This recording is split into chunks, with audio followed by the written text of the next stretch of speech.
If there's a principle that can be called the central principle or the founding principle of the American Republic, certainly it's the principle of religious liberty. The very first words of our Bill of Rights, the First Amendment to the Constitution, begins,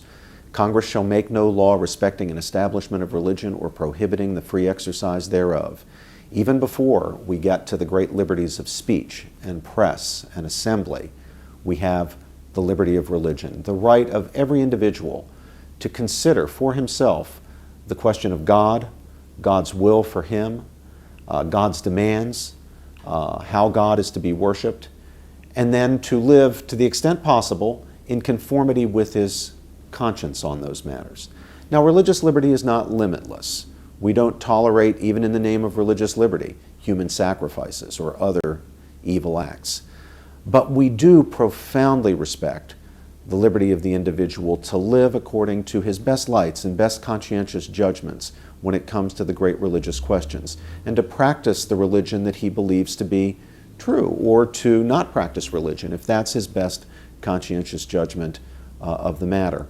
Religious liberty, though, is under threat today, both at home and abroad, and the American Principles Project is in the forefront of defending religious liberty. We defend it when it's fashionable to defend it, as it is to defend it, for example, against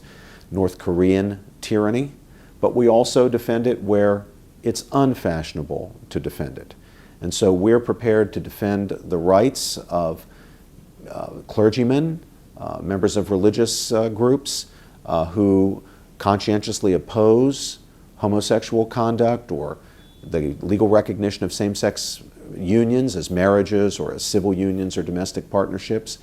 but where such people are held in disdain by elites who would trample on their religious freedom in order to advance a sexual liberationist agenda. When a church is forced to go out of the adoption business, as Catholic Charities was forced to go out of the adoption business in Massachusetts after that state legalized same-sex marriage by judicial fiat, when a state is driven out of the adoption business because in good conscience it simply cannot place orphan children in homes of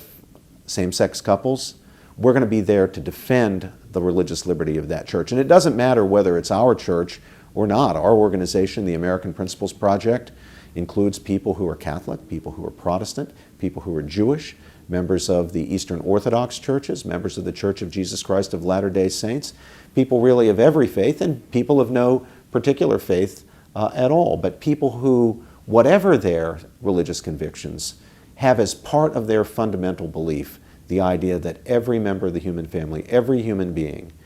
as a creature possessing fundamental dignity, has the right to the free exercise of religion and the right to have their religious liberty respected.